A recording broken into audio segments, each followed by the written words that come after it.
Então, fala pessoal, estamos de volta para mais um vídeo. Na aula de hoje a gente vai resolver a questão 103 da prova azul do segundo dia do Enem 2022. Bora para a questão.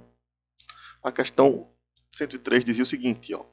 Tribologia é o estudo da interação entre duas superfícies de contato, como desgaste e atrito, sendo de extrema importância na avaliação de diferentes produtos e bens de consumo em geral.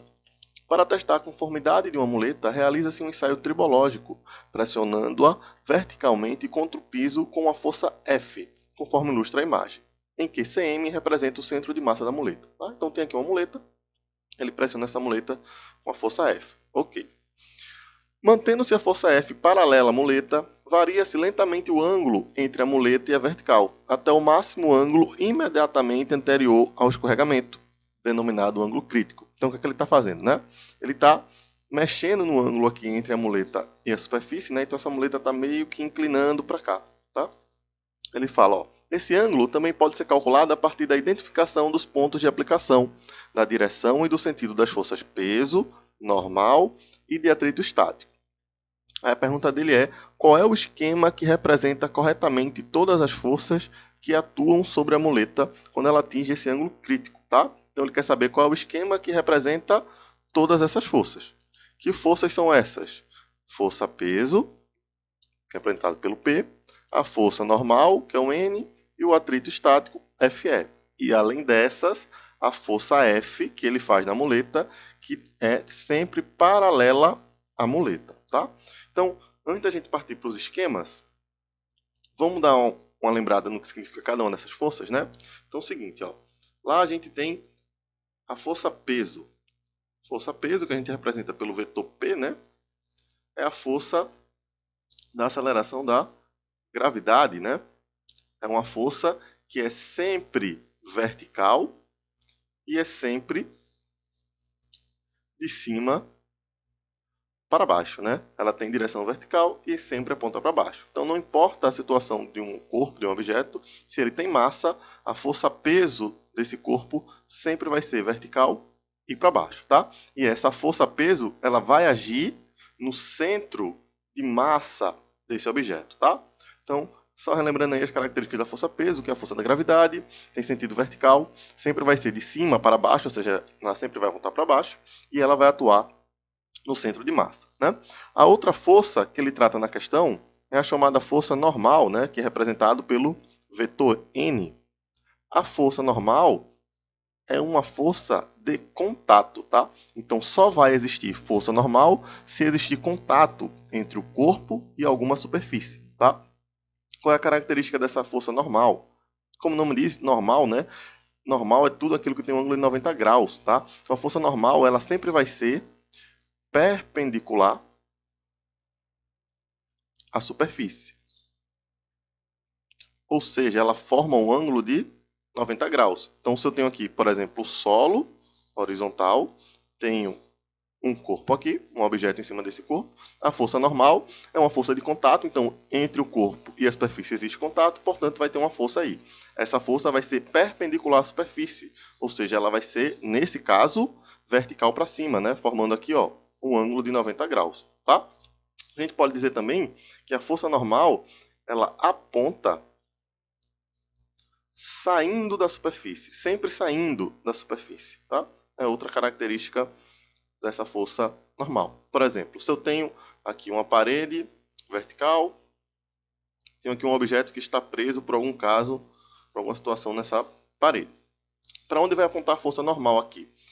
A força normal aponta saindo da superfície, saindo da parede, seria para cá, e vai formar aqui um ângulo de 90 graus. Tá? Então, força normal é uma força de contato, forma um ângulo de 90 graus e aponta saindo da superfície. Tá? Ou seja, se não existir contato, não existe força normal. Tá? E a outra forcinha que ele fala lá é o atrito estático, né? Que ele representa por Fe. A força de atrito também é uma força de contato. E o atrito tem por característica ser oposta ao movimento ou à tendência do movimento, né? Então, mais uma situação. Tenho aqui um bloquinho que se move, tem um movimento para direita, uma tendência de movimento para a direita. Para onde vai atuar a força de atrito? A força de atrito vai atuar oposta a esse movimento no sentido contrário, tá?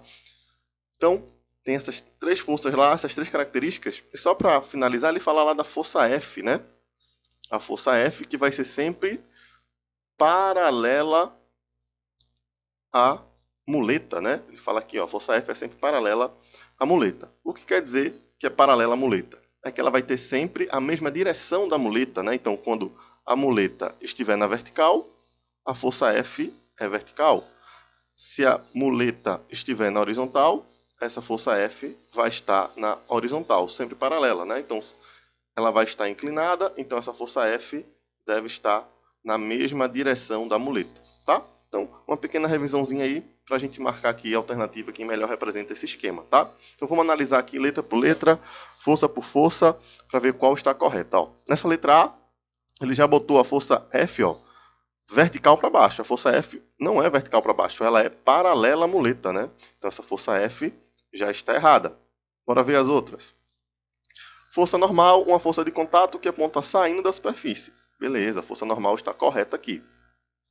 Força peso é uma força vertical para baixo. Beleza, ela é vertical para baixo, mas ela não fica localizada aqui. A força peso deveria estar localizada no centro de massa. Então, a força peso está errada, tá? E a força de atrito? Ó, a tendência dessa muleta aqui, ó, é que ela escorregue para cá, né? A tendência é que essa parte mais alta caia e a parte de baixo para a esquerda. Então, a tendência de movimento dessa muleta é para a esquerda. Como a força de atrito é sempre contrária ao movimento, o atrito tem que ser para a direita. Então, nessa alternativa aqui, o atrito estaria certo, tá? Porém, como a força F e o peso estão errados, não é letra A. Bora ver letra B. De cara, força F está errado. Força normal está errado porque a força normal é uma força de contato, ela tem que atuar no contato entre a muleta e a superfície e não no centro de massa. A força peso está correta, vertical para baixo e no centro de massa. E o atrito está no sentido oposto, né? O atrito tem que ser para a direita, então não é a letra B também. Vamos ver letra C. A força F está ok, ó, paralela à muleta, inclinada. Força normal, força do contato, para cima, saindo da superfície, está correto. Força de atrito, horizontal para a direita, correto, né? Oposta à tendência do movimento. Mas a força peso, ela é vertical para baixo, ok. Mas ela não se localiza aqui, né? A força peso deveria estar localizada no centro de massa. Então, pelo fato da força peso estar na localização errada, não é a letra C, tá? Vamos analisar a letra D. Força F paralela à muleta, correto. Força normal não é no centro de massa, está errado. A força peso está correta no centro de massa e vertical para baixo. E o atrito errado no sentido oposto, né?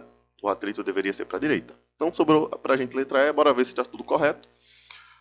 Força F paralela à muleta, correto. Força peso vertical para baixo e no centro de massa, correto. Força normal atuando no contato e saindo da superfície, formando aqui um ângulo de 90 graus, né? Correto. E o atrito horizontal para a direita, oposta à tendência de movimento, correta também. Então, a alternativa que representa corretamente as quatro forças é a alternativa E. Beleza, gente? Era isso, espero que vocês tenham entendido. Até a próxima. Tchau, tchau.